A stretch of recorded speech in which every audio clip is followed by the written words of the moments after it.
So यहाँ पर हमारे पास एक क्वेश्चन है which says Anil Enterprises is considering the purchase of a machine. The machine is available at rupees 1 lakh.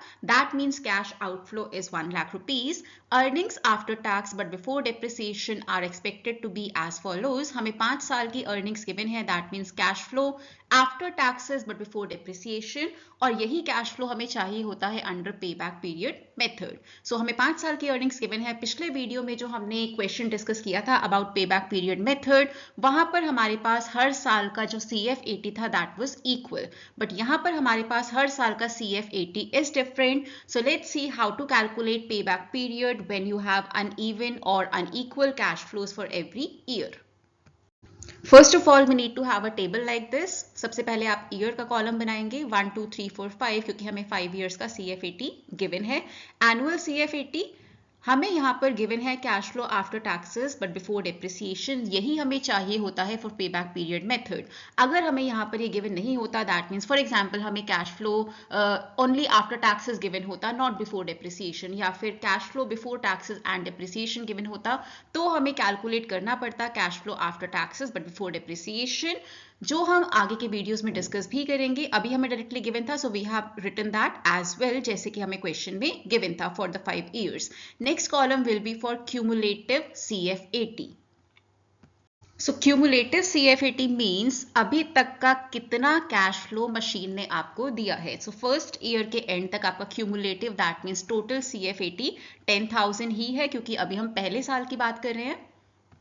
Second year के and तक आपका क्यूमुलेटिव CF80 हो जाता है 40,000 रुपीज. और वो कैसे हुआ? क्योंकि फर्स्ट ईयर आपने कमाए by the machine, by installing the machine 10,000 for first year and 30,000 for second year. That means second year के एंड पे आपका जो क्यूमुलेटिव CF80 है that is 40,000 rupees.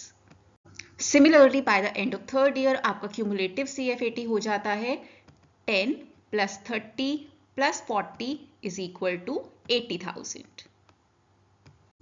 By the end of fourth year, आपका cumulative CF80 है 1,10,000, which is a total of these numbers.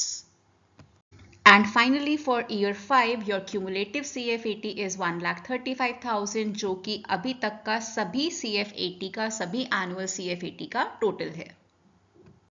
So once you are completed with the table, you are done with the table. आपको क्या करना है? आपको देखना है जो आपका कैश आउटफ्लो था which is 1 lakh in this given question, कौन से साल में पूरा हो रहा है, कितने साल में your money is coming back to you. So we can see कि थर्ड ईयर तक आपके सिर्फ 80,000 रुपये रिकवर होते हैं एंड फोर्थ ईयर में आपके 1,10,000 रुपीज रिकवर हो जाते हैं if you take fourth year completely. बस हमें फोर्थ ईयर कंप्लीटली नहीं चाहिए, क्योंकि जब हम फोर्थ ईयर में आते हैं हमारा सिर्फ 20,000 रुपीज ही पेंडिंग रहता है जो रिकवर नहीं हुआ है, क्योंकि 3 साल तक 80,000 रुपए ऑलरेडी रिकवर हो चुके हैं. दैट मीन्स कितना पैसा रह गया है? 20,000. लेकिन फोर्थ ईयर का टोटल CF80 है 30,000. दैट मीन्स फोर्थ ईयर पूरा पे बैक पीरियड के अंडर कवर नहीं होगा. Now let's see how to calculate payback period.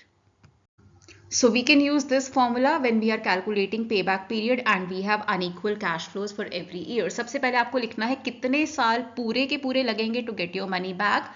3 साल इस क्वेश्चन में आपको पूरे लगेंगे to get your money back, क्योंकि तब तक आप सिर्फ 80,000 रुपए ही रिकवर कर पाए हैं.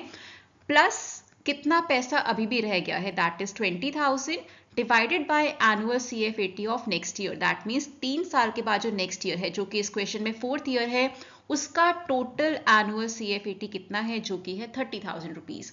सो 3 plus 20,000 divided by 30,000, that comes to 3.67 years. That means payback period for this project is 3.67 years. Thank you for watching the video.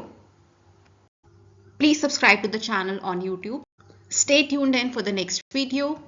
Topic for the next video will be net present value method of capital budgeting.